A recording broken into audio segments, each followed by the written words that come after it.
Going on silent. All right, everyone, welcome back to this week's episode of Brainstorming with the Docs. I'm Dr. Kolby Condos, my co-host, Dr. Glenn Harrison. How's it going, buddy? Doing great, doing great. I'm looking forward to this one because it just seems the opposite of what we're always told. Yeah, I think so. I think when people look at it, like, what's the number one thing that we're always recommended for any of our ailments? Everything. Yeah, it's like, oh, just get out and be more active, exercise a little bit. And while that might be applicable in most situations, it is not applicable all the time. So today we are going to outline some of the potential risks and factors that you should consider if you are going to implement an exercise regimen into your health routine.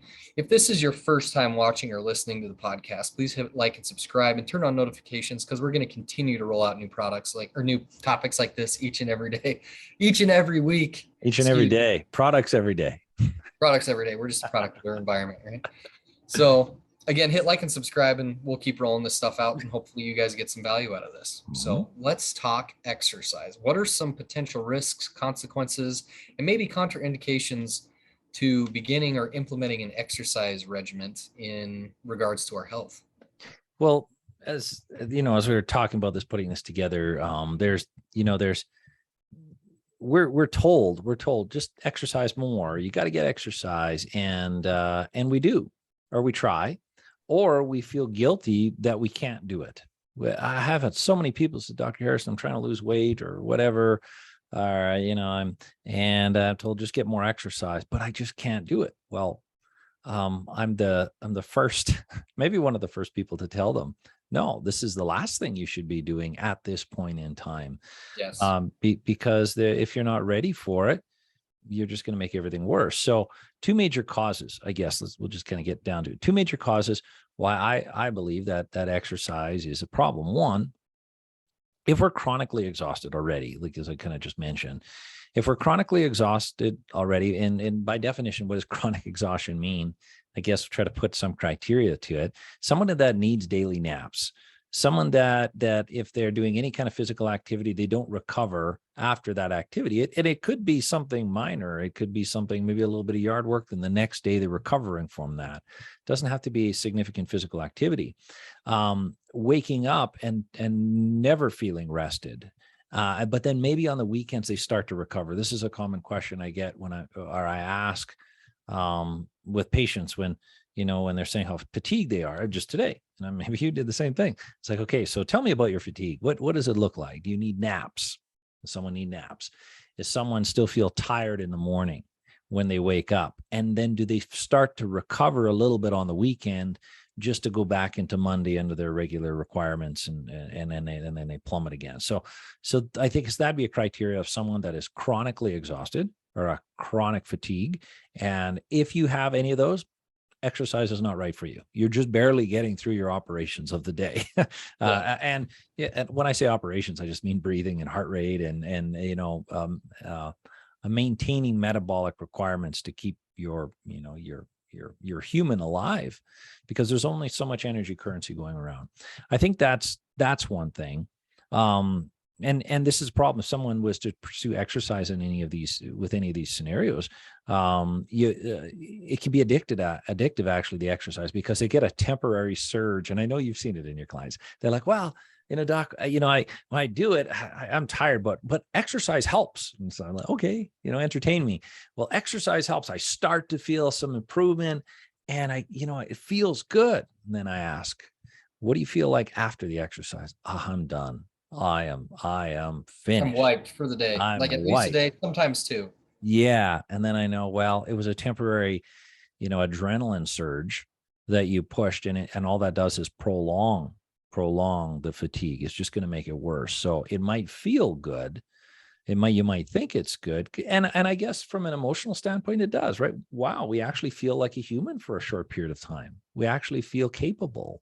We actually feel a little bit like our old self. But that's an adrenaline piece. So that's just compromising your energy stores even farther. That's pushing them from a kind of a maybe more of an acute phase into a chronic phase and a chronic problem. So it prolongs and increases the depth of the problem. So that's, I guess, one thing. I know we were talking about another one. The other cause the other cause of why exercise might not be right. Right. And when we were talking about this, it's funny because it seems like everything comes around full circle, especially we're starting to work on our continuing ed, or we're continuing to work on our continuing ed. And as we were talking about this, you actually brought up some key stuff, and I thought was really interesting. I'll let you cover that in a little bit.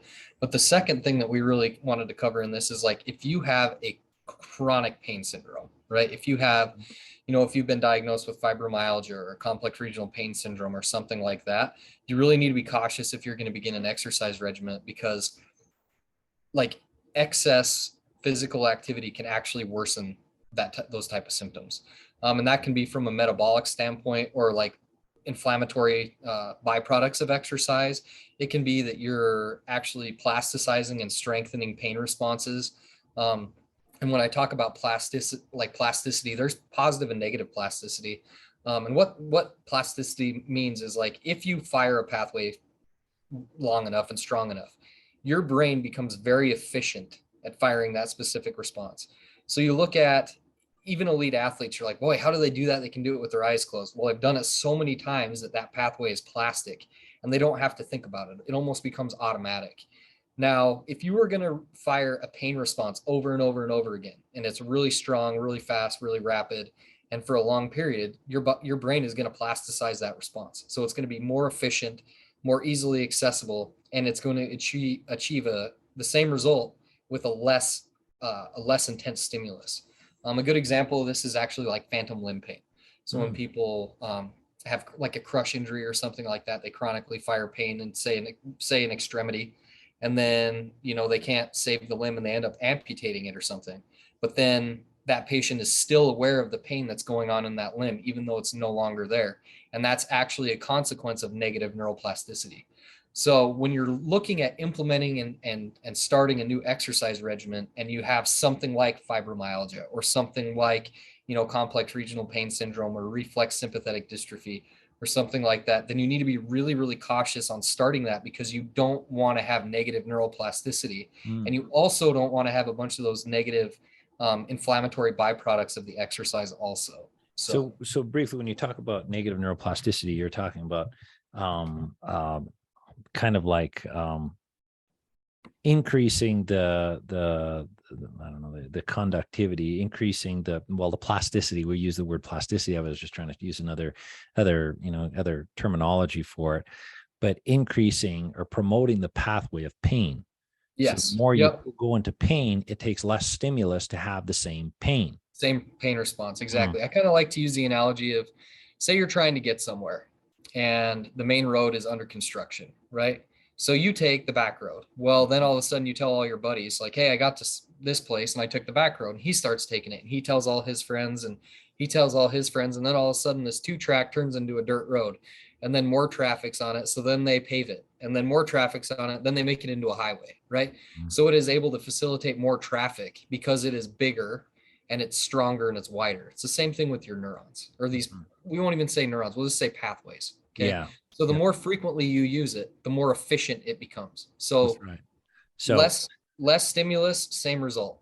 So more pain doesn't mean more gain, especially in with these types of disorders, these fibromyalgia, these chronic pain syndromes, these I don't know, and there's so many others. There's so many. And pushing through it isn't always the answer, right? Especially with these type of things. And pain steals energy. It always is. It always is compromising mitochondrial function. So again, these are scenarios. Now, is the answer, and I made a note here, is the answer really don't exercise, right? Yep. Well, no, not at all. Not at all. I have had people where they absolutely don't want them to do anything. They're not getting through the day. They're napping all day. Their sleep-wake cycles are thrown off because they don't have enough energy. They're only up for a little bit and then they have to fall asleep again. And these are people in their 20s. Like, this is the last thing that should happen. So, those people, but I guess moderation, if someone, and how do we know how much activity should they have? Well, it's all about their tolerance, right? So if they go into, I don't know, a daily walk, it might be 10 minutes. I've had people walk one block. That's as far as they'll walk. They walk there and then they walk back. And then we see is it depleting them? Are they recovering the next day? Believe it or not, there's people like this, and maybe there's people even listening that are suffering with this. But when exercise is a bad thing, is based off tolerance and based off pain disorders and based off how chronically exhausted are you right now. Right. And everybody is coming to the table with a different level of tolerance, and you want to be able to exercise, for lack of a better word, exercise that tolerance without going over and recovering, because it's never ever going to work. And you still get some benefits of blood flow. You still get some benefits of a little bit of antioxidant, production from it. It's still going to help. And then, it's a long road, but don't, I guess the moral of this whole story is, if you're dealing with these kinds of issues, don't listen to the classical advice, just get more exercise. Right. I think that the takeaway from this is, if you have one of these two types of conditions we're talking, and this is a generalization, there's all sorts of subsets, but we can't go over everything every single week. So this is just like big, broad strokes, right? Mm-hmm. So if you are having issues with chronic fatigue, or you're having issues with something like complex renal pain syndrome or fibromyalgia or whatever, then implementing an exercise regimen can be useful, but doing so under guidance of someone who knows what they're doing, right? And then on top of that, in a lot of these situations, you're not going to exercise your way out of it. So you're going to need other interventions in addition to the exercise. And that's where doing things like thorough lab work and examination and all that stuff really goes hand in hand with this type of stuff. Because if you're just trying to exercise your way out of something and you don't know what the underlying factors are, you don't know what's causing the chronic fatigue, or you don't know what's causing the exhaustion. I mean, it could be something like a bacterial infection, a viral infection. I mean, it could be something even as like alter stress responses. I have a patient right now that is dealing with some, actually, we just did a podcast on this, with some POTS, which is postural orthostatic tachycardic syndrome. If you were to tell that patient, oh, it's fine, just go out and exercise, this would make them so much worse. This is this patient can't even pick up, fold a load of laundry without being completely exhausted. Mm-hmm. If I told him to go walk for 2 miles, it would he would implode. He would be shot for the week. So really making sure that you know what you're getting into, making sure that you're doing it in a safe manner, because the last thing you want is for something that's supposed to be incredibly healthy for you to be really detrimental to your health. That's exactly right. And it's frustrating if you're not getting, we kind of talked a little bit about this in a podcast that was a while back, and it was titled The Oversimplification of Chronic Illness. Yes. And that kind of ties into this. And I don't, you could talk about natural strategies or pharmaceutical strategies or lifestyle strategies. If it is overly simplistic, you could miss something extremely important and just keep going down the rabbit tunnel. And there's the one example I said, when people exercise and get temporary relief, it creates false hope. It creates false hope that this is it, right? So it plays under our psychology. So and I've had so many people like that. So, and those are the people that have the iron will and the grit, and they're just going to push through. And that's a great personality characteristic for everything in life, including improving your health. But don't accept that crash on the other side. Don't accept it. That's not normal. That's not normal. I've had personal trainers that were actually competitive bodybuilders at one time, where they would have to have naps between training sessions with their patients, or patients, their clients. They would have to have naps. That's how chronically exhausted these people were, and that's all they did was work out. So they believe more is better, and they would work out and get that temporary high, and they would keep doing it. And it's not until they had some guidance that they were able to pull out of it and improve. So. Yeah, I had a competitive cyclist, same thing. Really? Came in chronic fatigue, and he was actually overtraining.